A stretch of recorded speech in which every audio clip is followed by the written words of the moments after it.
fans. Let's get everyone. Let's get the troops rallied here, and let's get the troops rallied here. Get people on here. You know how it is. You want to copy that. Going to come over here. Going to paste that. Going live, baby.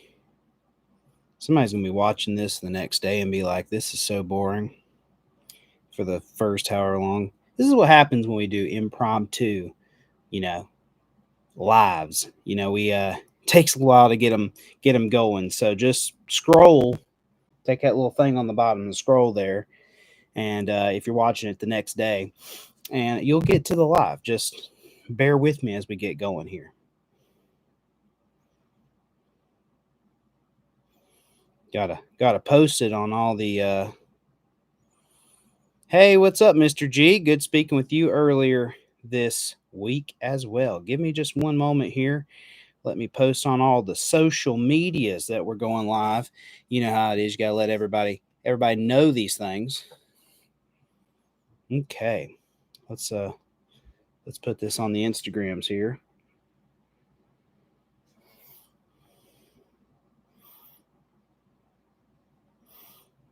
Going live. We're doing it live, baby. Well, we got 7 people in here. Pipe guy, my boy. Rip pipe guy. Get my boy pipe guy out the pen. You know how it is.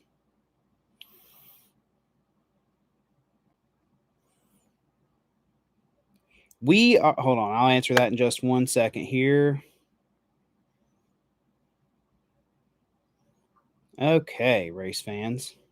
Now I got to do one more. Like I said, if you're watching this the next day, just scroll down there on the bottom, and it should be a little bit better. Can y'all hear me pretty good? I don't know if these earbuds are doing this magical. I don't really know how Bluetooth works, and I also don't understand the name behind Bluetooth, but I'm hoping that these are giving a nice clear sound in there, so you can hear my pretty voice. Hold on, I got to do this right here.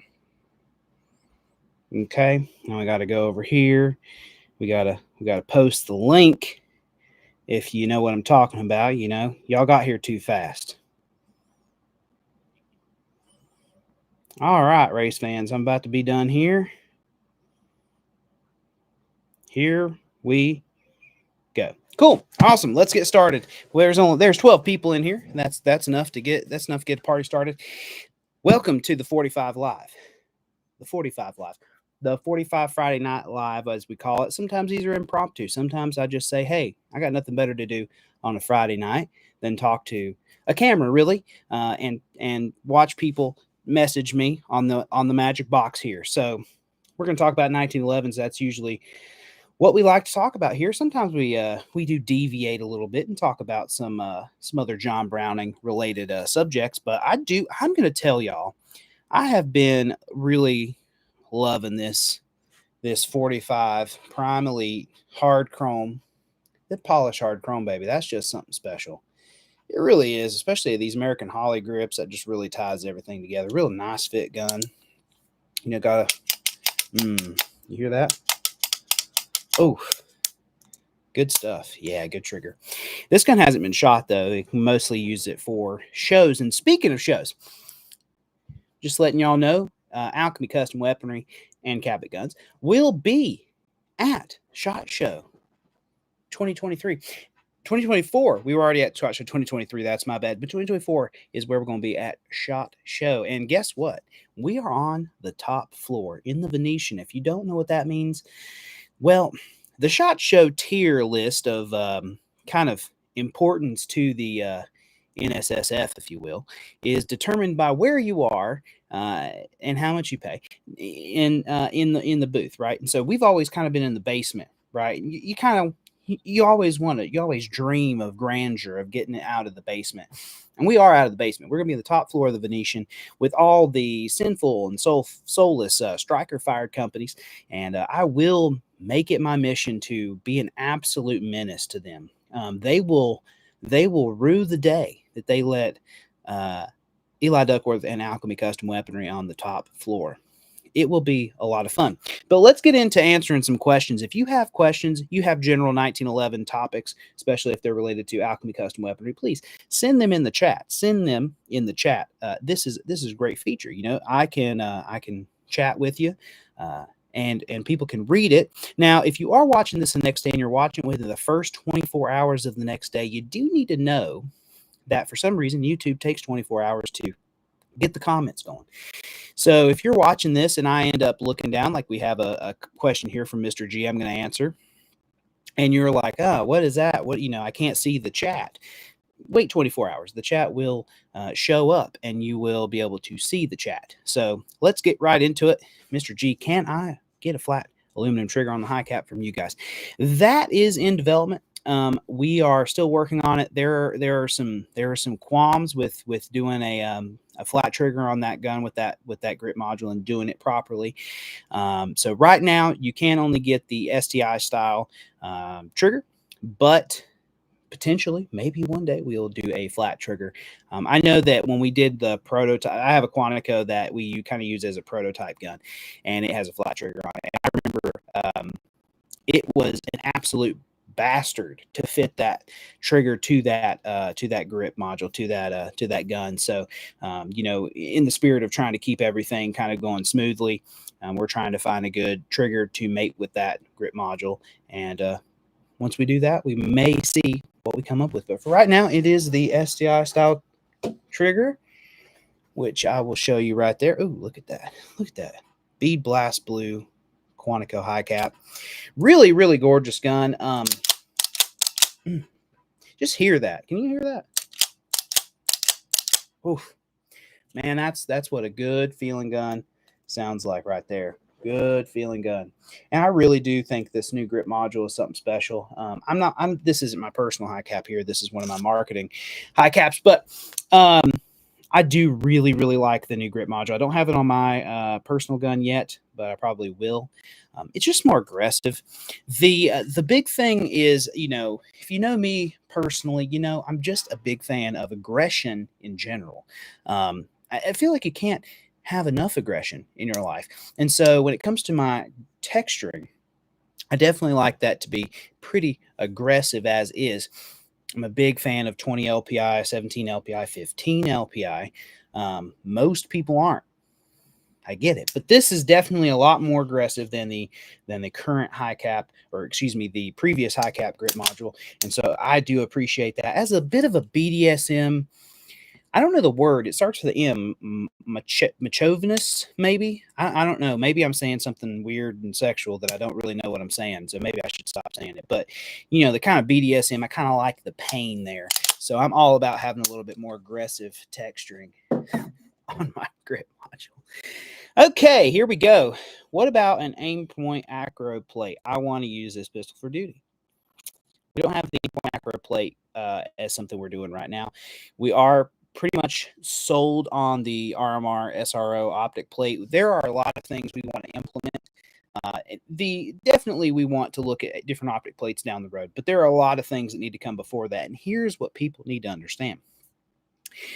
Alchemy Custom Weaponry, very, very small shop. So R&Ding anything kind of does take a lot of energy, a lot of manpower, a lot of time. And to keep that we really do try to have our guns kind of in a timely manner to people, have good communication with people. So in order to keep all these kind of facets going, we do kind of have to put some projects on the back burner. One of those being different optic plates. One big thing is I don't want to give anyone more opportunities to put Chinese shit on their gun, especially an Alchemy Custom Weaponry pistol. But the aim point acro, actually a good optic there. So that potentially could be something that we end up looking at down the road. Personally, not a fan of the aim point acro on pistols, but that doesn't matter. It doesn't matter what I want. I'm not the one buying all the guns. Y'all are. Don't have my sarsaparilla. Have a cold, crisp, great value purified drinking water. Don't have my cheerwine tonight. I wish I did, though. I could have used a chair wine yesterday on leg day because I about had about passed out. Does the 45 ACP automatic Colt pistol? If you didn't know that, ACP stands for automatic Colt pistol. How gangster is that? You make a cartridge, you put your name on it. It's like Winchester, WCF. That's so cool. Anyways, does the 45 ACP run well in guns with ramp barrels? Well, we don't use ramp barrels, so you don't have to worry about that. All of our 45s use a traditional barrel ramp. I don't understand. If it ain't broke, don't fix it. Show the old Colts. Well, we may pull the old Colts out. Technically, I think that having these historic firearms is important to the story of Alchemy Custom Weapon. We're kind of a retro-isk brand. So, hey, it might make sense to pull out the old Colts. If more than just you want to see the old Colts, I may end up pulling out some old Colts tonight. We may divulge and go deep into the world of the pre-1911 Colt and the 1911s right when they were developed. That might be somewhere we go tonight. I'm kind of just, I'm kind of sitting here. It's a Friday night. I got nothing better to do than talk to people on the internet. So I'm kind of doing it. So any chance of a grip service in the future to swap out the STI Gen 1 grips? Yes. So here is the thing about the new grips. The new grips are awesome, but we kind of were... I don't want to say ousted, but we kind of were put in a very bad spot with our previous grip manufacturer that led us to the new grips, which, hey, was positive. Very happy for that. Because of that, we kind of did have to shuffle the board. We moved around the Quanticos and let some single stacks move through. So we are catching up on some of the Quantico guns that were ordered during that time. All that to say, yes, we will eventually offer the Quantico high cap grips. But we need to get through some of these guns that have been waiting, get them built, get them taken care of. And then once we start to have a little bit of a surplus, if you will, of those grips, we can start the grip service to upgrade your current high cap to the new grip module. And I will tell you, it is fantastic. Very rock and roll. I like it a lot. And it feels, like I said, it was more aggressive, which I'm all about. God, that gun sounds good. Just sounds good. You know you're a real gun guy when you say a gun sounds good when it's cycling. When you're someone who can absorb the sound of a gun and say, that's a good fit gun. That's when you're really obsessed with guns. So let's go see what else we got. Any chance? Have you tested the high cap with Federal 147 Tactical HST? Yes, actually. We have. It ran pretty good.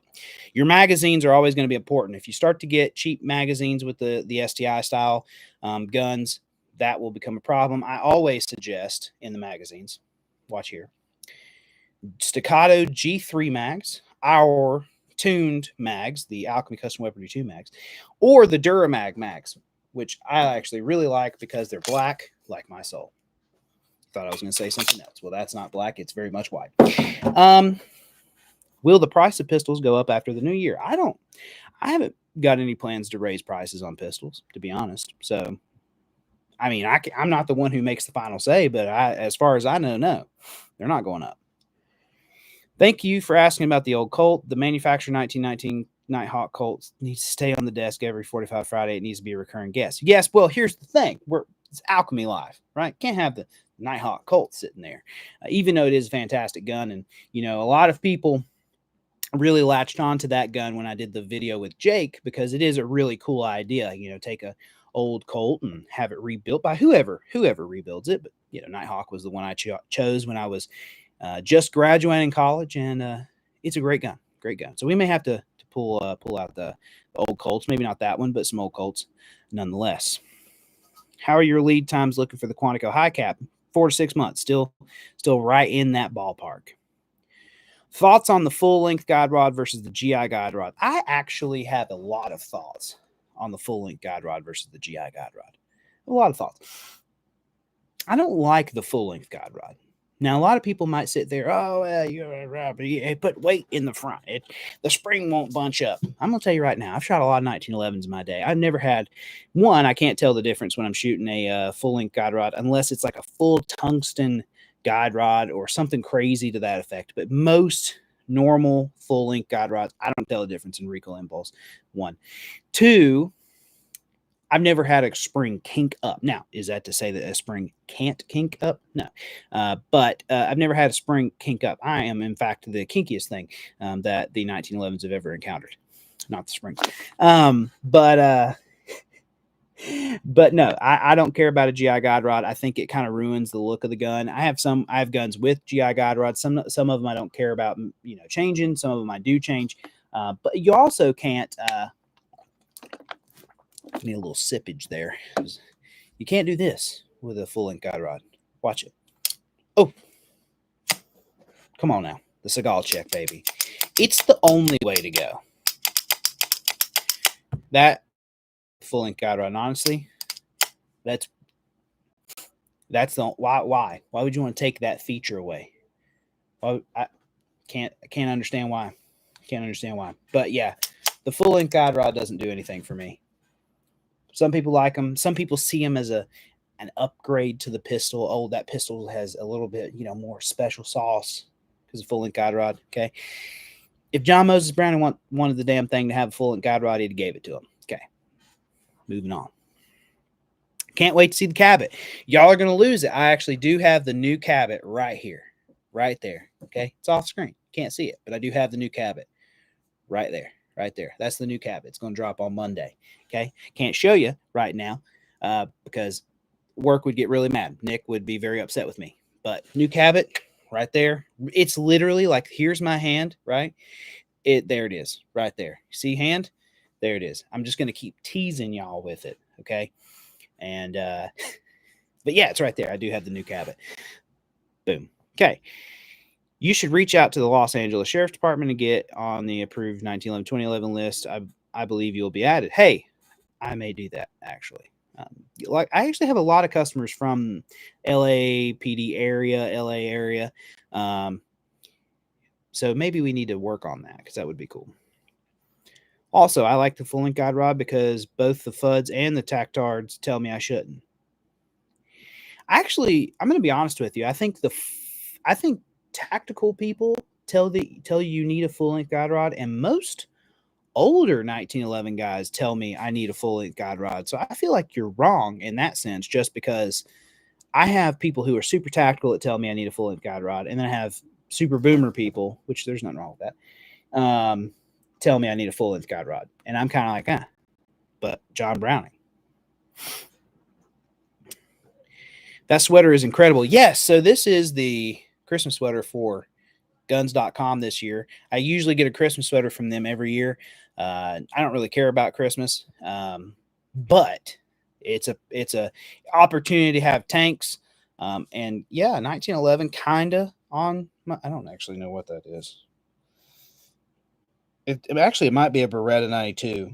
It's kind of a weird shape, but it does have a Luger on it too. And here's the thing. Luger is one of those guns. I kind of respect it, right? It's the 1911's arch nemesis. It's kind of a cool gun. It couldn't beat the 1911, not in the trials, not in World War I.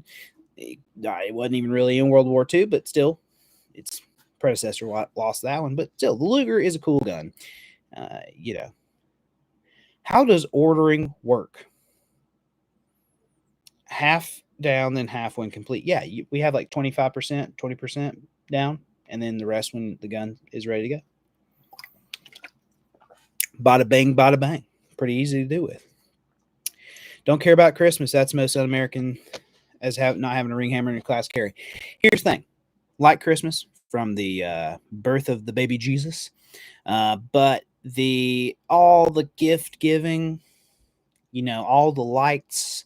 We've got some communist giving people a bunch of things, and he's dressed in red, which is a communist color anyways, and he's from the North, communism, basically this Siberian monk, if you will, who has slave labor, apparently is supposed to be giving me things for free.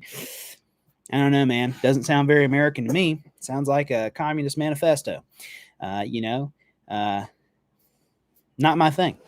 Can't do it. The greatest holiday, in my opinion, 4th of July.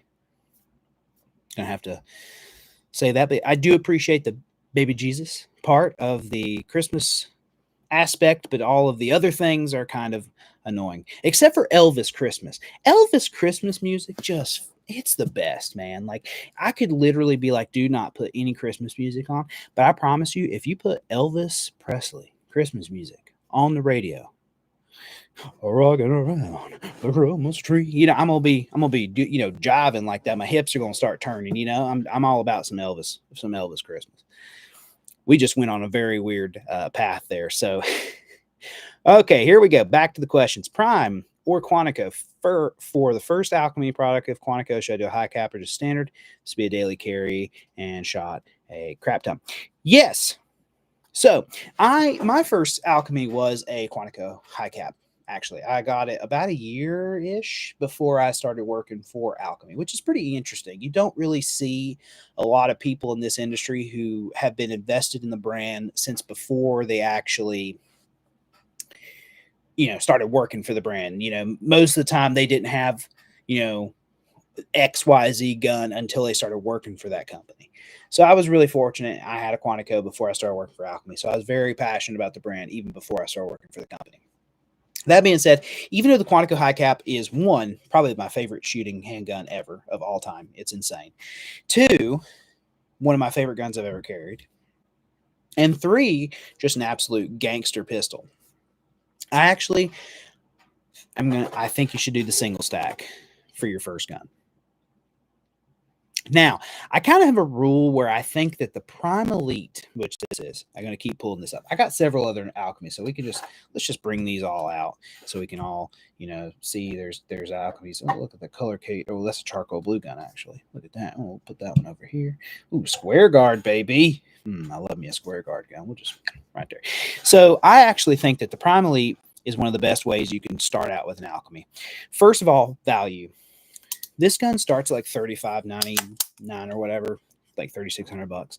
Magwell, HRT cut, gold bead, flush cut and crown. Even blued, and actually I really like the blued guns. Tack on $50 for a ring hammer, bada bing, bada bang. That's kind of a hard gun to beat.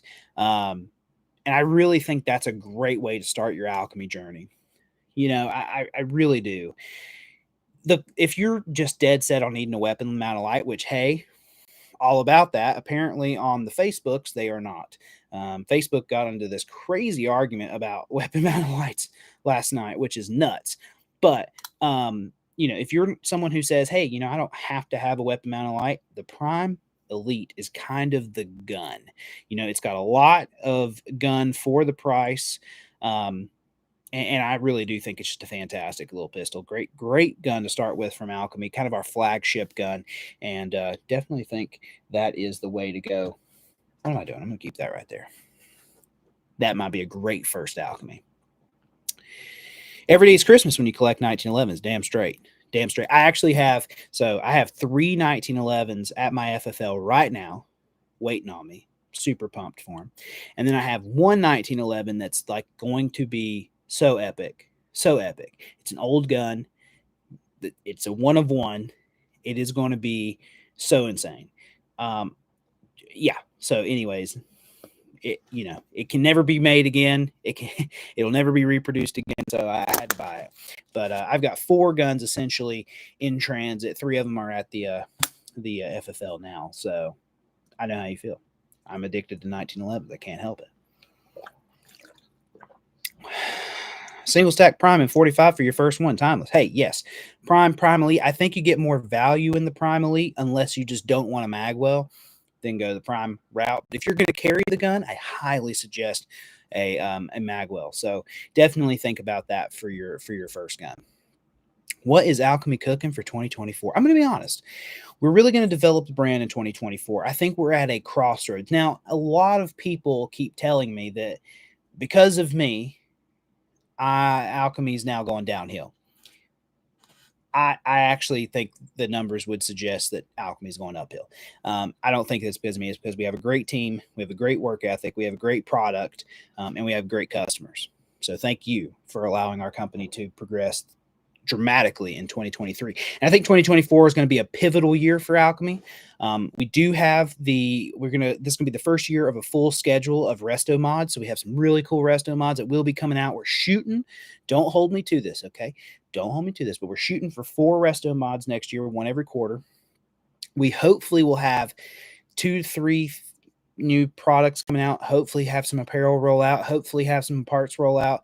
I think this is going to be a big year. This is when Alchemy kind of goes from, oh, you're in the know and you know about Alchemy to, oh yeah, Alchemy. Yeah, I know them. So I'm really hoping that this is a big year to grow the brand. We're really going to hit it hard 2024. I mean, we've been hitting it hard, in 2023, but I really, really am excited for 2024. So yes, it's going to be a big year. I'm super pumped. Single stack. We already went over that. If you can have only one 1911, what finish you rocking? Well, because I own four Alchemies personally. One's Bead Blast Blue, one's two-tone, and the other 2 are hard chrome matte. I would say matte hard chrome. And we might as well get the gangster weaponry pistol out, and we'll talk about that one later. I've got my carry gun. I did put my carry gun in my backpack, which I'll get it out when I leave.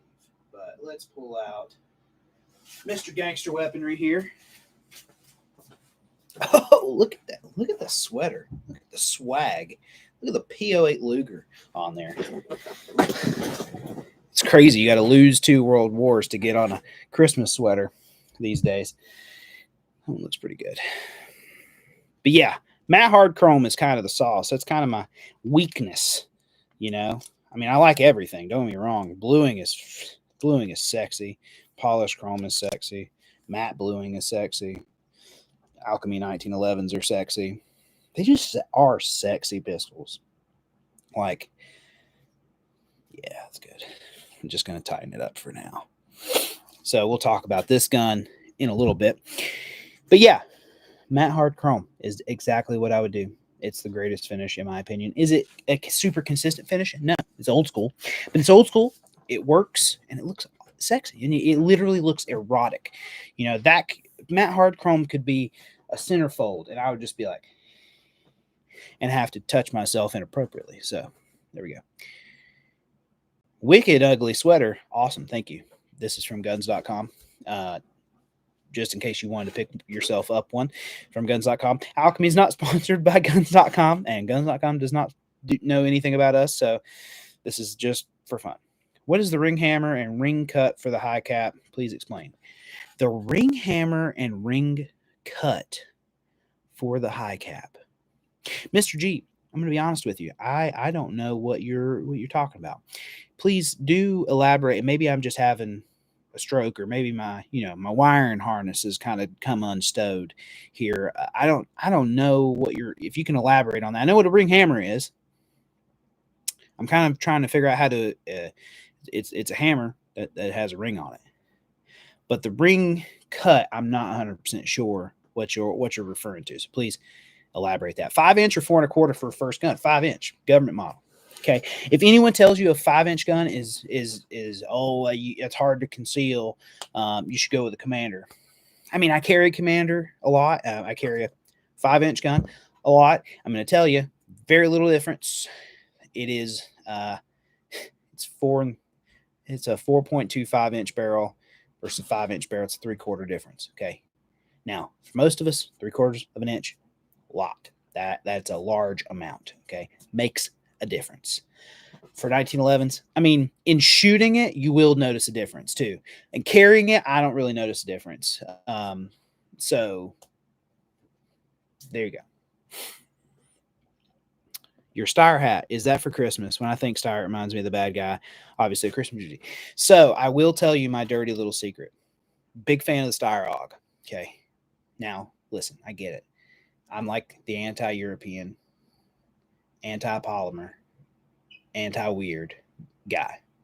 And the Steyr AUG is literally the personification of everything that I don't like, but I don't know what to tell you. It's like the weird, hot Austrian chick that, you shouldn't want to, intertwine with, but you just do, and it's a lot of fun. I don't even understand what she's saying sometimes, but I like it.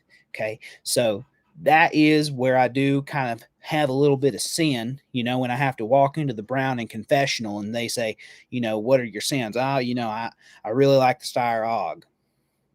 That's my sin of Browning there. And I do like the Steyr AUG. I like Steyr as a company. I like the people at Steyr. They're good. They're good people. Not the Austrians. Never met them. The American version. And yes, Steyr is technically a part of the Christmas, ornament there. So, if you've read Die Hard, which is a Christmas movie, the Steyr AUG makes a famous appearance in that movie, and therefore the Steyr AUG is a part of Christmas. I'm telling you right now, maybe I should have been a lawyer, the way I can weave through crazy basic questions. Here we go. Can you show two-tone examples, matte chrome with matte blue and polished blue? I actually do not have a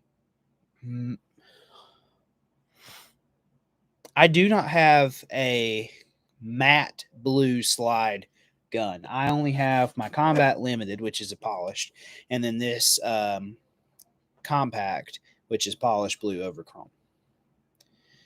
This is matte chrome too, by the way. So I can't give you an example of that. I apologize. I'm sorry about that. Everyone praises the high cap, but the single stack Quantico and 9mm is the cat's ass. That it is. The high cap's great, but a single stack 9mm does hit different. You carry a lot with the light mounted. Yes, I do. On my high cap, all the time. Literally do not carry. I don't think I've ever actually carried my Quantico high cap without the light mounted. This gun I'll never carry without the light mounted. Like if it has a rail, I don't see the point in having the gun with a rail and not having a light on it. It just doesn't make sense to me. So I do carry a lot with the light mounted. Hope that answers your question. Okay, good. As long as it's not about the Steyr pistols. Oh no, Steyr pistols, not fantastic. Not my favorite. Which polymer guns in general I don't like, but there is some very weird things going on with the Steyr handguns, and I am not that kind of guy. I can't get into that. So I'm definitely not a Steyr pistol guy. I do really like the Steyr AUG a lot, probably more than I should, but yeah. Do you adjust the lights for point of impact? No. Just put the light on there, run with it. Optics, yes. Lights, just put them on there. And there would be no way that I'm aware of that you would adjust the light for impact. But I am almost guaranteed if you get a good light like a Surefire X300, it's going to be in the general vicinity of where you want it to be and where you want the bullets to be. So with that out of the way, I think it's time that we officially talk about the 1 year gun. Now, if you're on the forum, you've seen this gun before. If you're on 1911 Addicts, I should, preface, we're definitely very infamous on the 1911 Addicts. I don't want to say famous, but infamous on 1911 Addicts. So I did share this pistol before, but here is my 1 year with Alchemy Custom Weaponry pistol. It is a special Quantico, and before we get much further, no, there are some things you can not have that are on this gun. Sorry, but not sorry. So, Quantico. It is a Quantico single stack ring hammer. Fantastic. Yeah, fantastic. We do have the ball cuts, and what we've done here is we've 90-degree cut these ball cuts. So if you look at a normal, there you go. You see that frame cut back? Well, this is a 90-degree cut, and if you do want that on a Quantico, we can do it. $100. We'll get that done. And then we have the ball cuts, which look pretty fantastic. We do a really great job of lining up our ball cuts. So, definitely take a look at that. It is finished in matte hard chrome, ambi safety, magwell, HRT cut, flush cut, and crown, all the good stuff you'd expect to see with the Quantico. It has. Now, something that has a little special, obviously the Trijicon SRO, and it does have a Damascus trigger. Now, this is a Cabat trigger that we have fit to this gun. I'm trying to get a good picture, good video of it. It is not available on any Alchemies. It was an absolute bastard to fit on this gun. So it's on this gun, but it will not be on any other Alchemies. and it is a fantastic look to the gun. Looks sexy as hell. And of course, everyone knows by now my favorite thing to say is gangster, and for some reason that bothers people. So we do have Alchemy gangster weaponry on the slide instead of Alchemy custom weaponry. You can't really tell from here, but that's what it says on the slide, and I think that's pretty freaking cool. So this is my 1 year gun with Alchemy. I do have a green fiber optic. Not that it makes a difference. I don't even pay attention to the fiber optic when I'm shooting, but yeah, good stuff.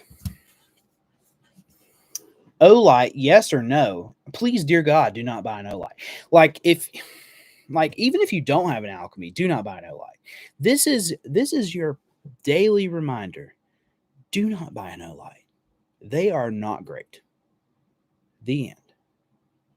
Literally, a dude's freaking car caught on fire because an Olight caught on fire. Like, I was reading it the other day, like a dude's car caught on fire because his Olight like overheated in his backpack. And not only that, but they are lights from the 51st state of China. And the people selling them are kind of like really sleazy about it. So, you know, you could, if you want to know, like, hey, listen, you live in the greatest country ever. You can make your own decisions. You're a big boy. But I would not get it. Surefire X300 is my only weapon light that I care about on a handgun.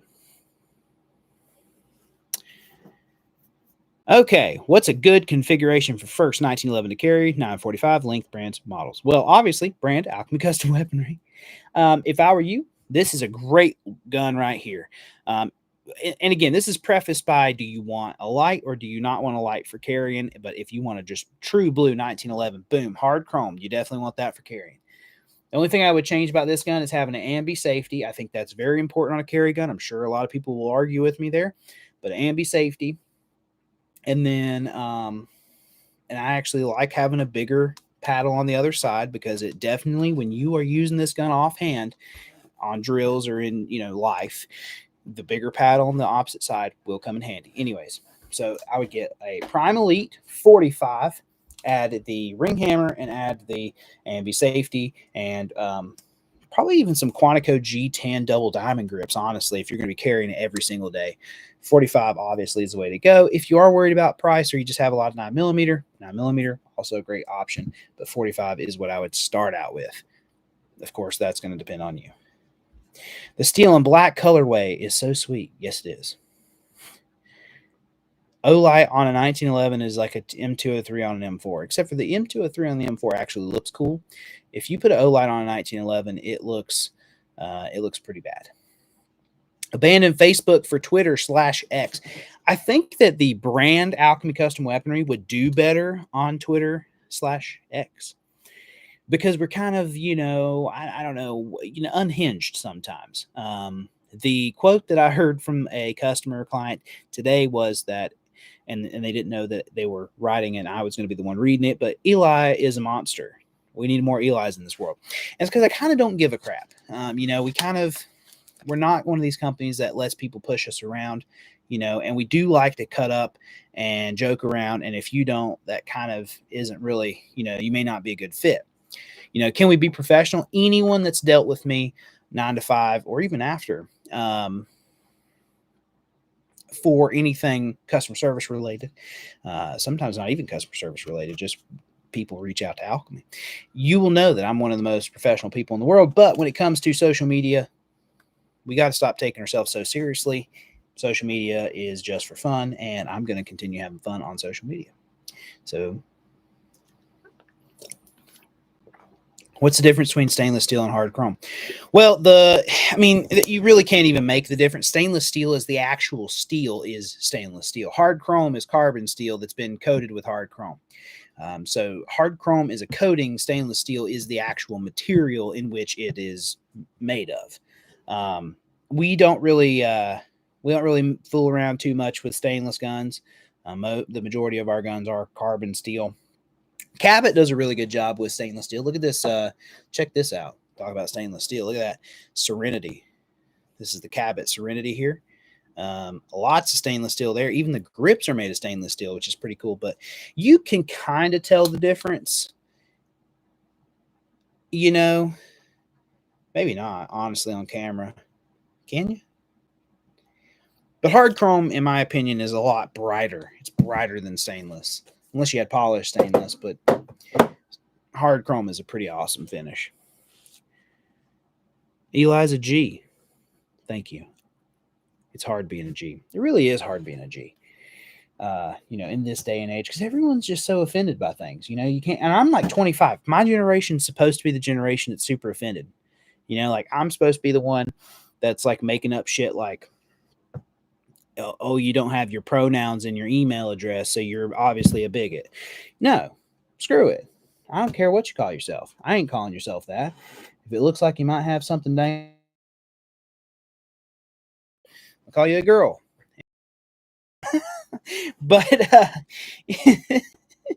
so anyways, no, we just like to have fun, and I think a lot of people forget that. I think a lot of people, they want to just, complain about things, and we just want to have fun.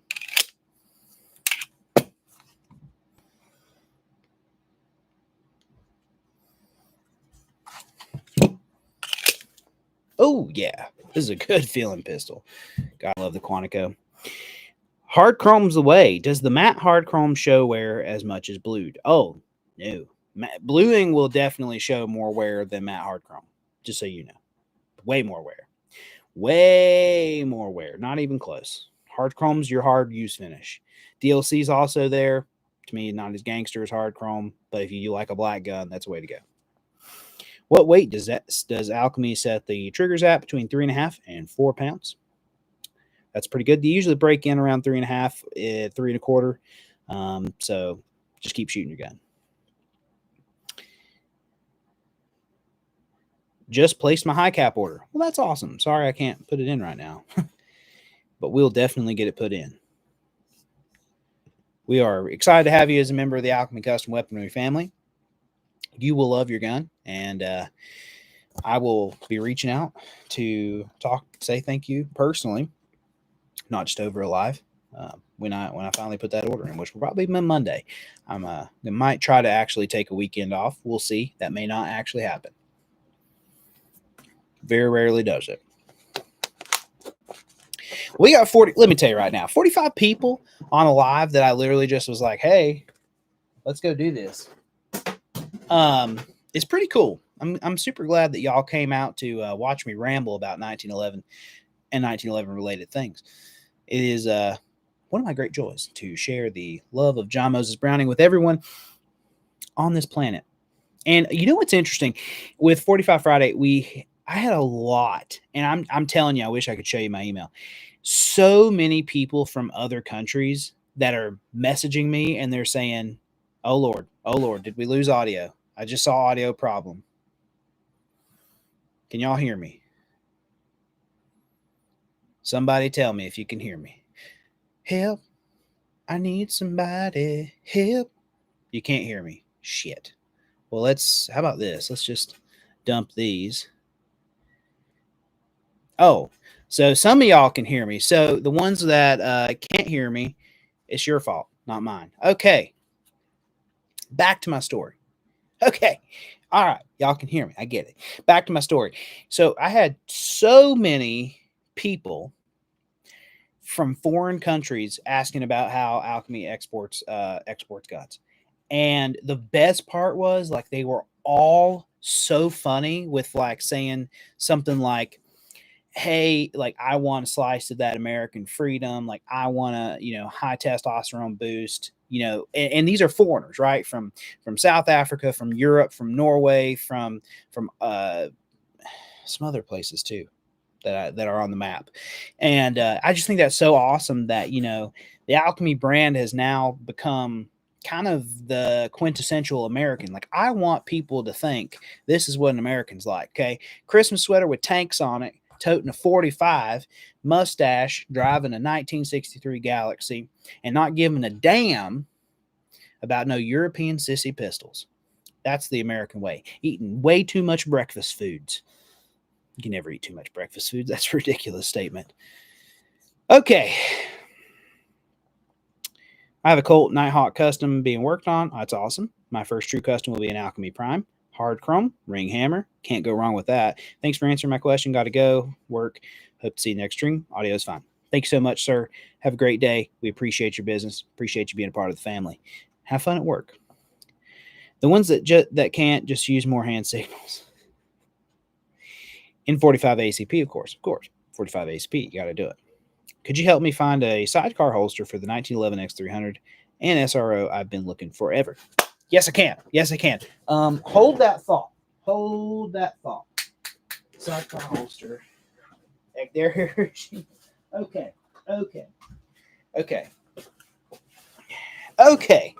This is a little too big for me, to be honest. It's like too long for me. So, Creed.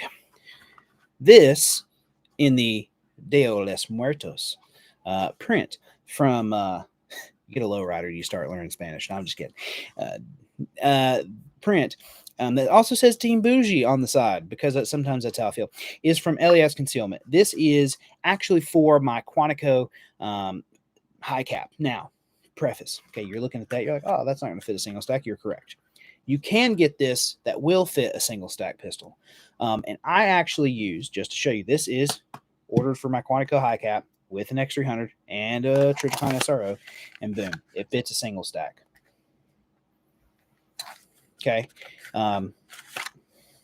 That's definitely the way I would go, LES Concealment. It is going to be a little thicker, so just keep that in mind. And then, of course, your sidecar option, instead of doing a double stack like this one is, obviously, you want to do a single stack. Boop. Or you can do, I have this holster that's just the holster.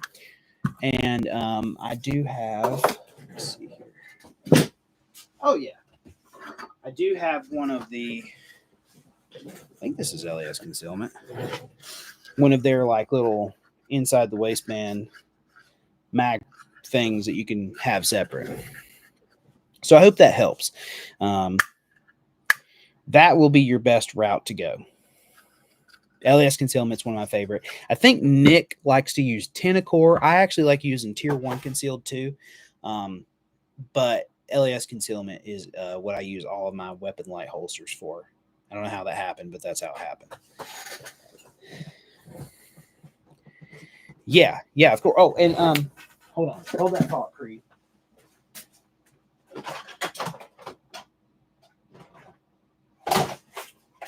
So, more on holsters. Wait, were we talking about single stacks or double stacks? Single stacks. Hold that. Sorry. Okay, so single stack holster. So sometimes I'll wear just this. This is also for my Quantico high cap. I actually got it for the Staccato C2 with an X300, but because everything indexes off the light, it obviously works with this. So sometimes I'll wear just this. And then, of course, as I just told you, you can obviously wear these two things together if you didn't want to get an actual dedicated sidecar like this. For all you older folks who do not carry appendix, we'll get back to regular 1911s in just a second. Sorry. And then, of course, this is a holster RDR gear wrapped for me, and of course, God's Blad, the M81 camouflage, and it is for a X300 and a. It's kind of hard to do off the belt though.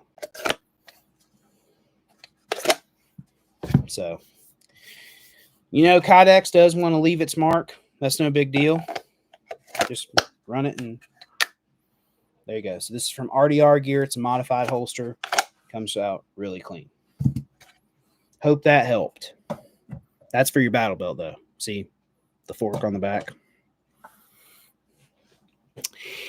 Okay, what's the tier 1 you use for your prime carry? It is the Aegis Elite, I think, or the Axis Elite. I think it's the Axis Elite. Holster Company has super weird names for everything, so I apologize for not knowing it, but I think it's the Axis Elite. Is my tier 1, and that's for my carry gun. That's set up right here. So that is a tier 1 Aegis or Axis. Axis Elite, I think. Oh, if I wanted to send in my blued classic carry to be hard chrome, is that an option? What would the cost and send the gun off to hard chrome. That's why it's so expensive.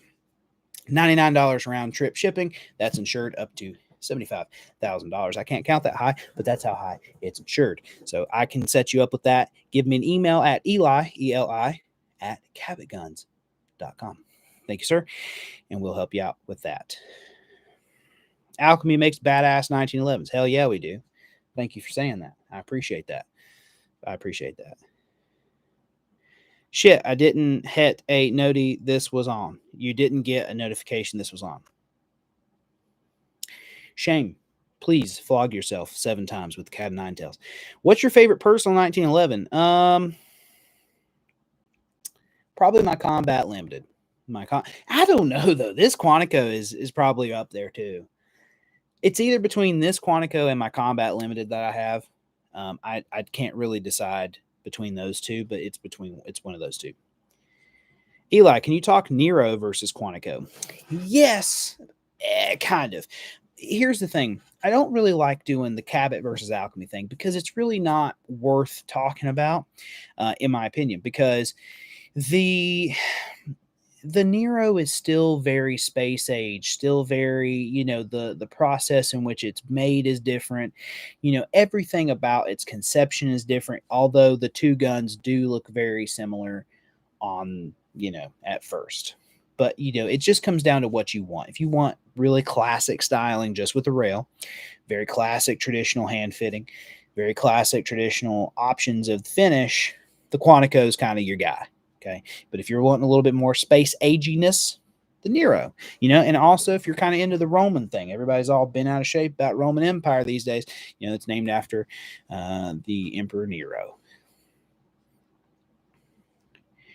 Your audio cut out right when you said the price to have my classic carry chrome. Can you repeat? Yes.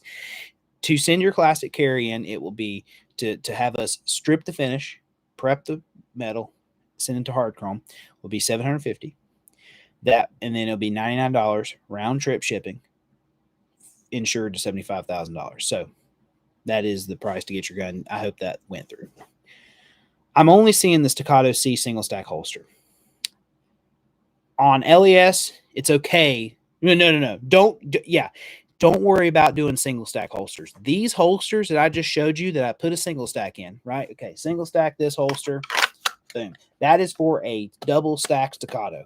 This really doesn't matter to me, and they work fine. All of my rail guns that I have, my Ed Brown, my Nighthawks, my... What else do I have over there? My Ed Brown, my Nighthawks. My other rail guns of other places, they all fit in this. Look at the double stack holsters, the C2, the P, whatever. X300 is the key because that's what that's going to index off of. So this right here was a Staccato C2 holster, which is a 4-inch barrel, but with an X300. So don't worry about that as much. If you are looking at this is a little bit more difficult. You may actually have to call them and tell them what you want, that you want that ability to put a weapon mount like 1911 in there, and you want the single stack sidecar. I mean, they make these things to order, so you just give them a call and have them do that. Now, on this holster, that one you need to call RDR Gear because he custom make these. So there's that. More and more of your 1911s have the red dot. Yes, they do. I like red dots a lot. They are an obvious and immediate performance upgrade. Now, I have seen where people use red dots and it becomes something that they're not used to. They kind of stumble over it. I was lucky enough that I did not have that issue. The red dot on a 1911 came very natural to me. So I just like shooting it. It allows me to shoot faster. I shoot more accurately. There's literally no downsides to a dot, in my opinion, other than it is something that can be on your gun and break. Sorry I missed it. Do you own any 1911s and 9mm? I do have my Quantico high cap in 9mm. I do have several 1911s and 9mm. Give me a second. Let me look here. I have a Heine built Springfield Ronin lightweight in 9mm. I have a Springfield Range Officer Lead Operator in 9mm. I have a Springfield Professional Custom Shop Operator in 9mm. Is that it? No, I have a list of guns. Hold on. I keep a list of guns on my phone. Give me a second.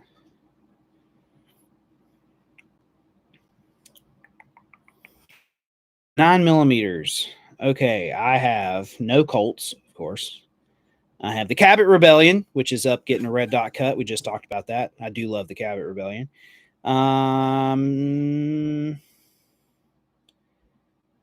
Okay, so maybe I don't have as many 9mm. I don't have as many single stack 9mm as I thought. I'm sorry. So I only have like 3 or 4 9mm. The rest are 45, Super 38, and I have one 10mm. And even that gun's not safe. I might sell it too. Okay. Yes, that's what I was thinking about doing, calling them so they can add the single stack holster. Yes. Do you have any high powers? No. I've had 2, 3 high powers in my lifetime, and I thought they all kind of sucked. And I think the high power kind of sucks. And in the words, and I will never forget this as long as I live, I'm on the phone with Ken Hackathorn. Okay, we're talking. He says something, he's kind of making fun of somebody, and he says something to the effect of, yeah, the guy carried a high power. What's that tell you? It was pretty funny. The high power to me is not really a shooter's pistol unless you get it heavily worked on. Heavily worked on. I mean, the trigger is garbage. The magazine disconnect is stupid. The recoil impulse of a Browning high power versus a 9mm 1911 is crazy different. The high power is nowhere near as soft shooting as a 9mm 1911. And they're roughly the same size and weight. So you're like, what the heck?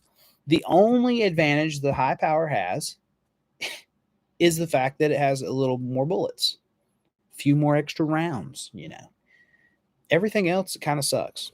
Single stack 1911s is cooler. Anyways, thanks for the response. One more for you. The Prime Elite for the first Alchemy, does that have an option for the X300 and dot? What about the second and third Alchemy? So the Prime Elite does not have the option for the dot because the way we break, I'm about to make this very easy for you. Prime series, no rail. Quantico series, rail. So Quanticos are the ones that have the X300 mounting slot. You can get a red dot on a Prime though, but the Quanticos are the ones with the rails. So you ask, what about the second and third Alchemy? Here's what I think you should do. 5-inch, 45, Prime Elite. 5-inch, 45, Quantico. 4 1/4, 9mm, Prime Carry. How you like them apples? Kind of. The trigger on the 1911, the trigger on the high power is not as good as the trigger on the 1911, and the hammer bite sucks. I love the mechanics of the high power and its double stack mags.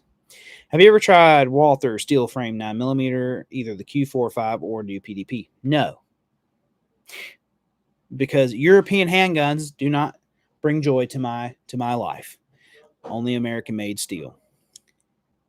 Finally, I've caught this stream live. Yes, you have. But you can see all the stuff you missed because we are coming up on an hour. Not that I can't talk for more than an hour, but we are coming up on an hour. I think it's crazy. There's 39 people that want to talk about 1911s, this late at night on a Friday night. But I'm glad that y'all do because I love it.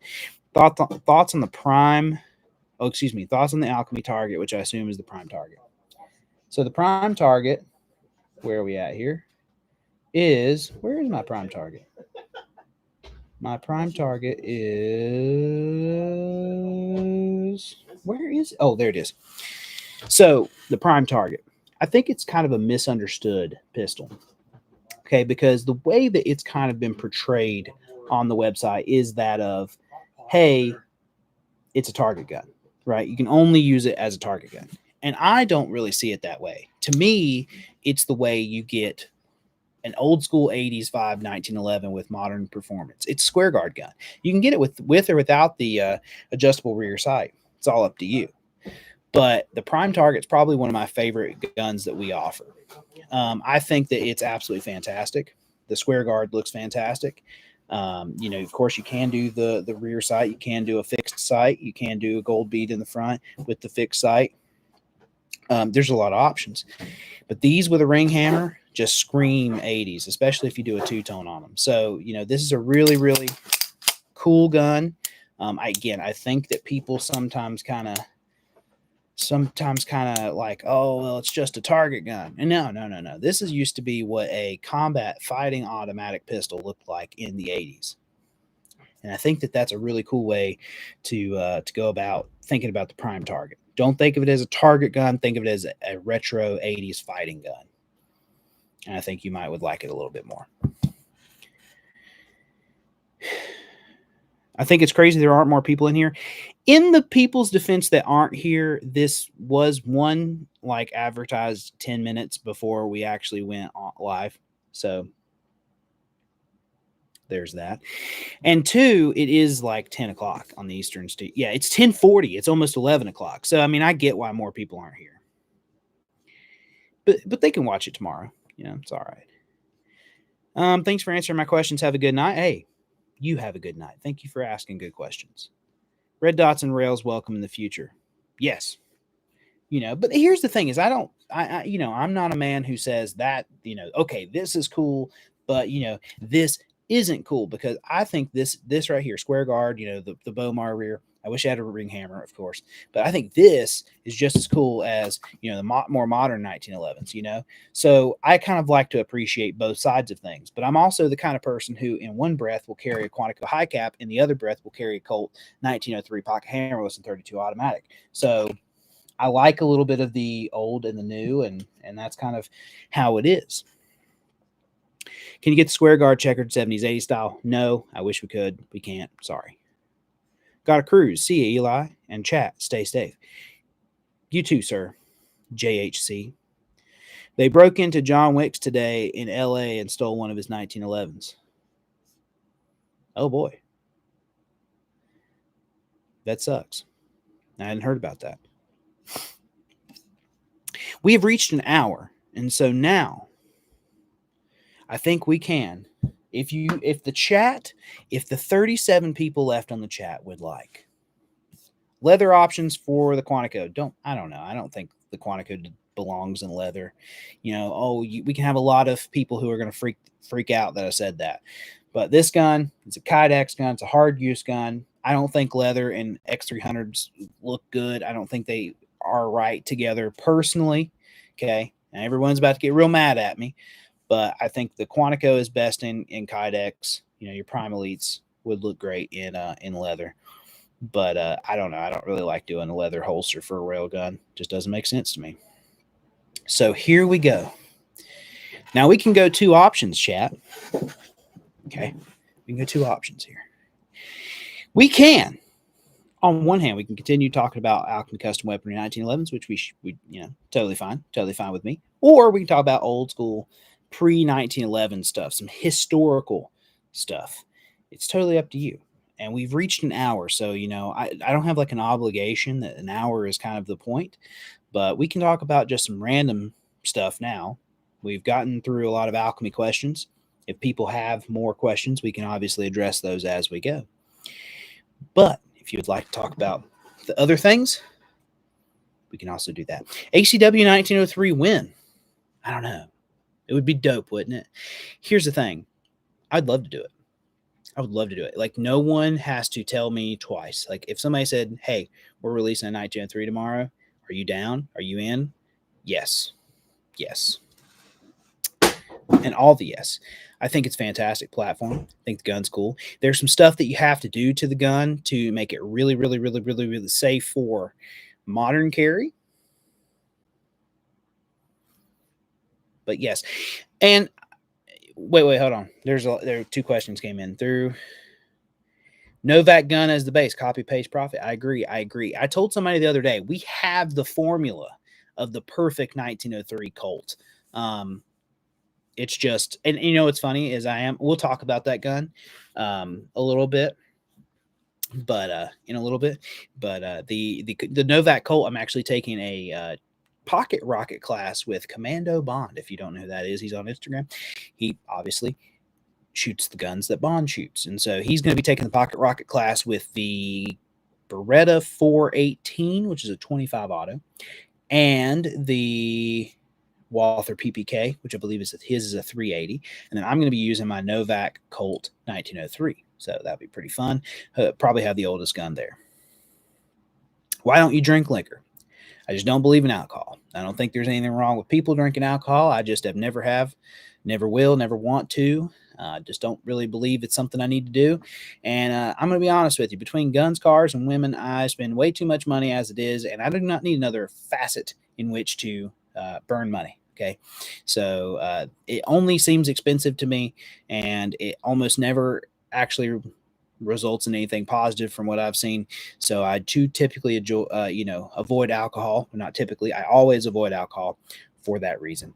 I've been the DD too many times, so I've seen what it happens, and it never looks like it's worth the price of admissions. Thoughts on officer length grip? Hey, they're great. They actually, I mean, they're actually not bad. This is our CCO, our prime care or prime compact. You can see I've got a pretty big hand, and I mean, I do come off onto the magwell, or excuse me, off the magwell a little bit, but this kind of bumper plate gives me a lot to hold on to. So, I mean, I think they're pretty great, to be honest. The CCO is kind of dope. I kind of want one, to be honest, myself. Share any details on the coming resto mods? Can't do it. Sorry. I know you're trying to get me all like, yeah, that's what it was. Oh, you hoped that I would drink. Maybe I pour myself, a stiff one here. Get a little loose in the tongue. Tell you all the secrets. Can't do it. Got locked in, Making a holster now with top grain black American buffalo hide and using a red bonded nylon thread. Looking amazing. A Quantico would look fantastic in one. Well, hey, I bet it would. Oh, do you tend to stay in your area for training? If there was never shit for training, I lived west of Asheville when I lived in North Carolina, though. Well, the Chuck Haggard pocket rocket class is actually in Kansas City. It's going to be pretty interesting. So we are going to, and Commando Bond does work the booth with Alchemy. I love that kid. I mean, he's actually older than me. I don't know why I called him a kid, but he looks younger than me, though. So there's that. We're going to be getting on a plane Saturday night, getting back to his place in KC, and then the next morning going to the pocket rocket class, which is like an hour from KC, which is going to be pretty tough. If you've never been to SHOT Show, it is an absolute drain on your soul and existence. So turning and burning on doing a class like that will be very interesting, to say the least. Western North Carolina, the best North Carolina. I would agree. I would absolutely agree. Love Western North Carolina. It's a great place to live. It's very fortunate, very thankful that Alchemy allows me to work remote. This is definitely a dream job for a 25-year-old, I would definitely say. But let's talk about some old Colts. Oh, okay. So, God, this thing is cool. This is, it's going to be hard to see. This is my Novak Colt 1903. It's fantastic. So, this is what I'm going to be taking the class with. This gun belonged to Roy Huntington, if you don't know who that was, or is, he's not dead. Roy Huntington was the, I don't know if he still is or not, but he wrote for American Handgunner for a very long time. This is one of very few, I don't know the exact number, one of very few Colt 1903 pocket hammerlesses that was done by Wayne Novak back in, I don't know when. And the cool thing about this gun, of course, it's got the top treatment. It's got the nice Novak sights. It's got the extended thumb safety. But it also has the mag catch on the side. So most people know a Colt 1903 as having a heel magazine release. In fact, I can show you that because I have several 1903. Oh, so leg day hurt. Butt hurts. We'll just pull this.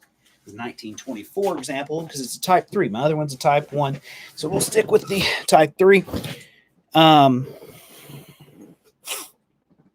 So this gun is my Type 3. It's a little beat up, but I bought this as a beater gun. I mean, it's actually pretty nice, to be honest.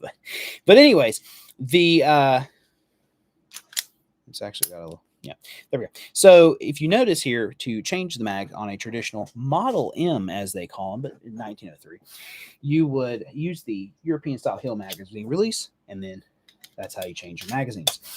Interesting, though, I will tell you that in the role that this gun fielded, it makes sense to have the European style magazine release.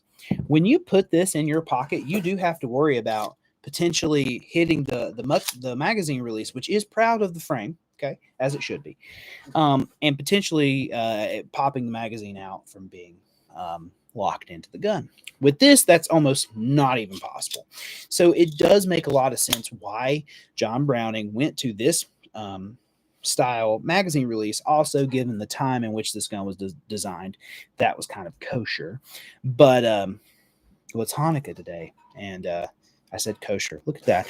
So anyways, that actually makes a lot of sense. But in the modern era of fighting, obviously, I would carry this in a holster. This is a little bit more. This makes a little bit more sense. Now, reloading the gun is a little bit difficult just because everything's so much smaller. But this is a really cool gun, and you know, of course, it does have the magazine, like these cutouts here, and I have these magazines that I'm going to have. Just looking at the differences here. But I'm going to have these magazines cut for the cutout here. So I have 3 of them. Actually, I'm only going to send 2. I'm going to keep this magazine for my stock one. Yeah, that's what we'll do.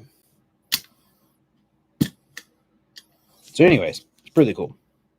It's a Smith & Wesson Model 59 mag catch that actually is used on that gun. I've considered getting one of the U.S. Armament repros and trying to custom work done, but that's going to be a sinkhole of cash and finding talent to do it. Well, I actually do have a Colt 1908, which is the 380. I do actually have a 1908 25 auto, but I have the 380 pocket hammerless here that I sent to Mark III Firearms in Las Vegas to have them actually kind of somewhat replicate this as best as possible. I don't think they'll be able to do the mag catch, but everything else they'll do a pretty cool job with. So, don't know much about the 1903. How does it shoot compared to a traditional 1911? Well, David Palmer, let me introduce you to the Colt 1903. And it is a really interesting gun. Let's take you back now. Well, hold on, y'all. Hold on. We're going to do this. We're going to do it right. If I'm going to teach y'all a little bit about the early Browning designs, we are going to do it right.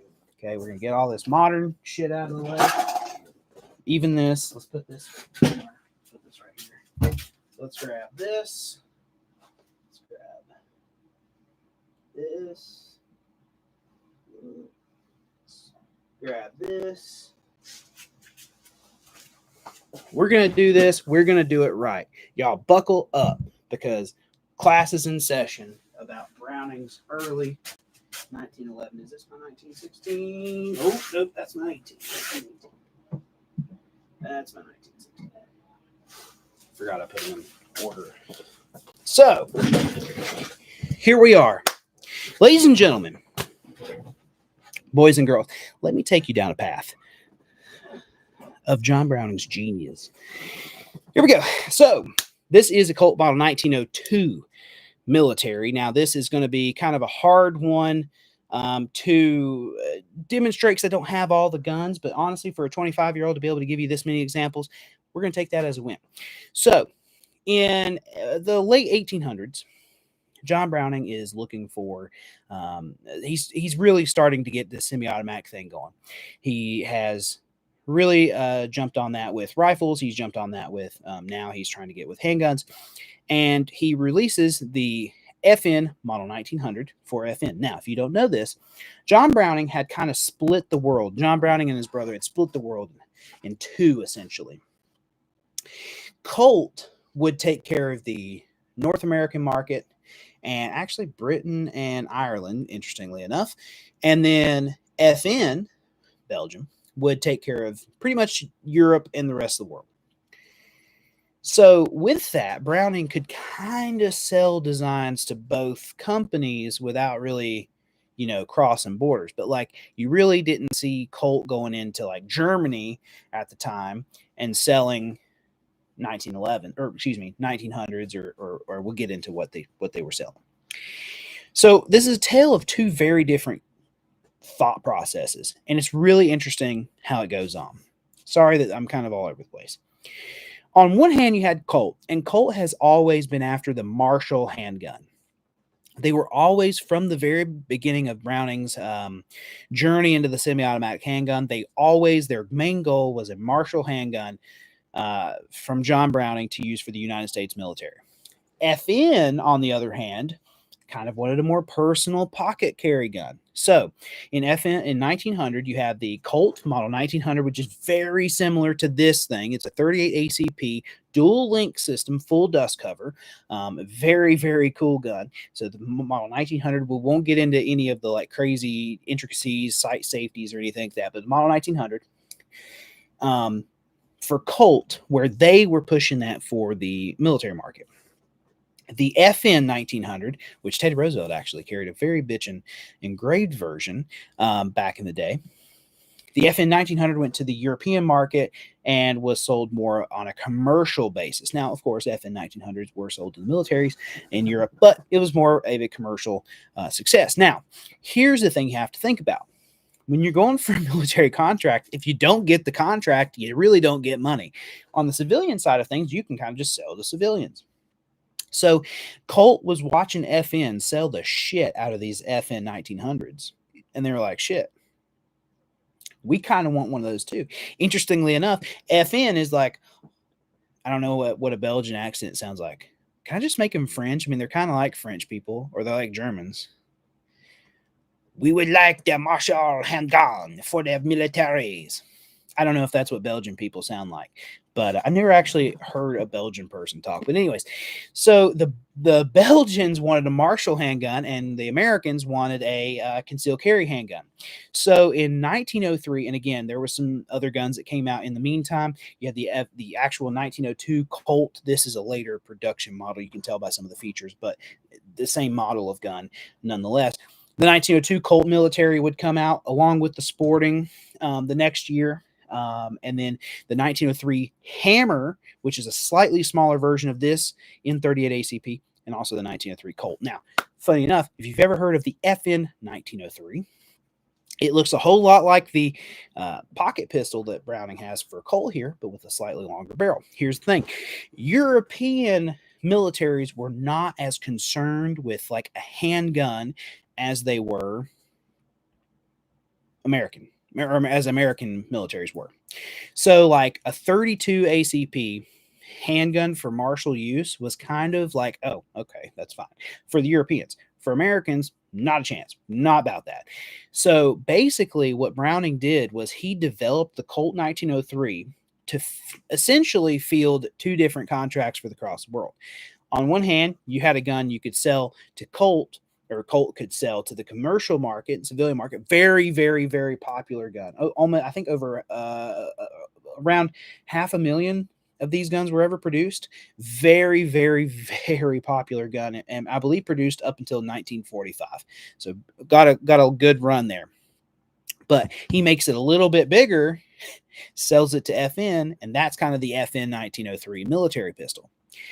So then from there, you don't really have much. The 1904 is when the Thompson-Lagarde tests happen, and the United States military, of course, decides, hey, we need a 45 automatic. That's kind of what they came up with. Thompson-Lagarde test, you can look it up yourself, but they basically were shooting cadavers and shooting livestock and other things too, with different calibers, different bullets to kind of determine what the next caliber for the United States military Marshall handgun would be. So development of this pistol further, the 38 ACP, kind of halted, and Browning took this design, this exact twin link full dust cover design, and made the Colt 1905, which is the first 45 automatic. Now, by 1909, he would abandon the twin links for the single link, which is what you see on a 1911. Now, this is the 1916 produced Colt 1911. And of course, the 1903 would go on, but the 38 ACP was pretty much doomed the minute that the 45 became the choice for the United States military. 32, of course, didn't really have the military contract, so the 32 Colt 1903s had a lot of success with sales. Like I said, they weren't discontinued until 1945, and even during World War II and World War One, and were very popular, honestly. George Patton actually had a 1903 Colt. So it's a great little gun. It is a direct blowback gun, which is why a lot of people will sit there and be like, well, if Alchemy comes out with a 1903, it needs to be 9mm. It can't. The design literally cannot be 9mm. The direct blowback cutoff is kind of around that 9mm range. 380 or the 9x17, if you want to get, European on this, is about as far as you can go on the direct blowback side of things.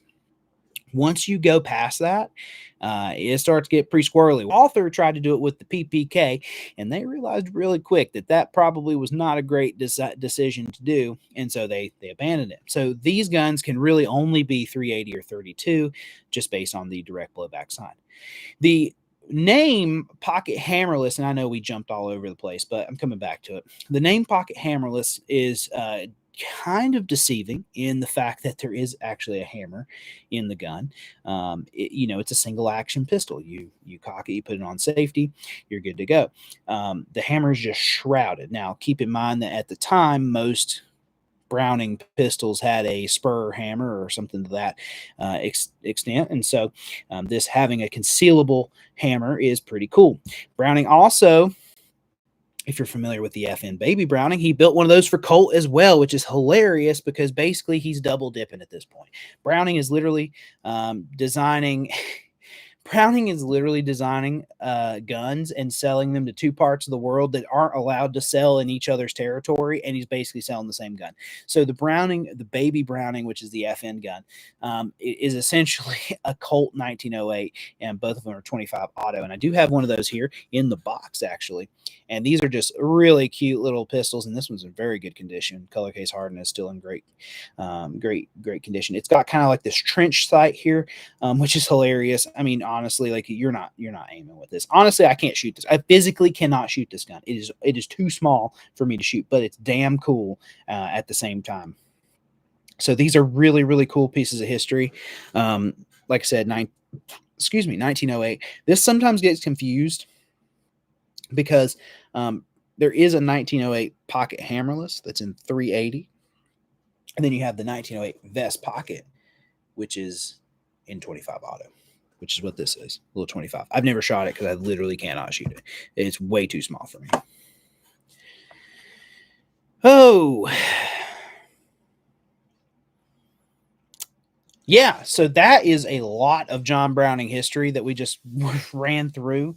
And I kind of did very, very breakneck and extremely brief and definitely not detailed. But that kind of gives you a point of reference for when the guns were designed and kind of how quickly Browning, in hindsight, okay, it took Browning from about 1897, let's be honest, 1897 till about 1911, 1912 to come up with the 1911. But here's the thing. Think about this. It did take him that period of time to do that, but it's almost virtually remained unchanged since. Yeah, there's a few different aesthetic features, a few small things here and there, but the bare bones of this gun are pretty much the exact same as this brand hammer new Alchemy custom weaponry pistol.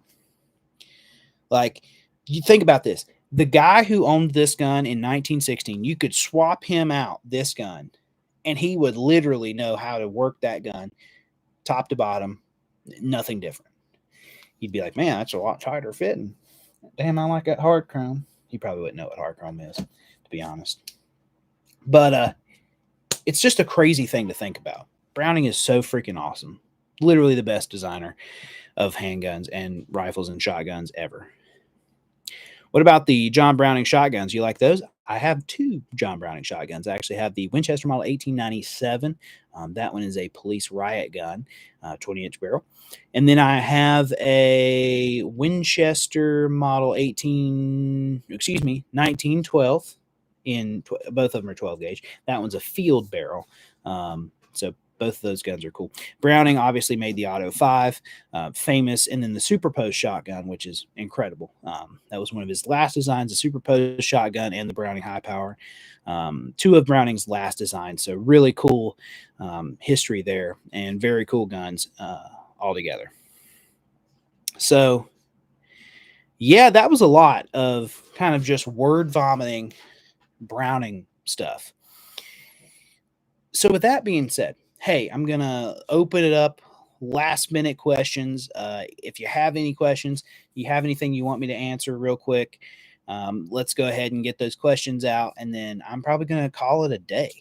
Might go like, I don't know, watch Star Wars or something. I would actually, that might be what I'm doing. I'm going to go watch Star Wars. So anyways, if you have any questions, let me know. I think we'll keep it open for a couple minutes for questions to come in. I don't want to leave anyone hanging. Thanks for the great chat. Keep up the Lord's work. Thank you so much. I'm going to be honest with you. I kind of glazed over and just started, let the spirit of Browning take me and talk to y'all about the development of the 1911 and 1903. The 1903 pocket hammerless is probably my second favorite pistol, second only to the 1911. Pretty cool. I got a Type 1 here, which is neat because it has the barrel bushing. It's a 4-inch gun versus a 3 3/4. And it also says Browning's patent on the side, which is ultra dope, in my opinion, because none of the other 1903s say Browning's patent on them. All right, ladies and gentlemen, boys and girls, thems and theys, if you want me to be politically correct, because everybody wants me to be politically correct these days. I think that we've reached the end of the chat. I hope you have had a fantastic time. I know I have. The spirit of Browning made me buy a high cap tonight. Well, we love to hear that. We love to hear that. Love to hear you buying a high cap. Enjoyed it, and thank you for sharing your collection. Thank you. I can't share a lot of it via the Alchemy page. It just isn't right, But some of these old Colts, it's really important. I mean, Alchemy really does respect and admire the tradition of the 1911 and the history of it. So I think that it is important for you to really appreciate something like this Prime Elite Hard Chrome. I think you really have to appreciate the guns that came before it that allowed it to happen. So that's why I like taking a deep dive and talking about some of these older guns that led to the 1911, so you can have a better appreciation of the 1911. So anyways, ladies and gentlemen, boys and girls, love y'all. Thank you for being a part of the Alchemy custom weaponry family, and we will talk to you later in the stream.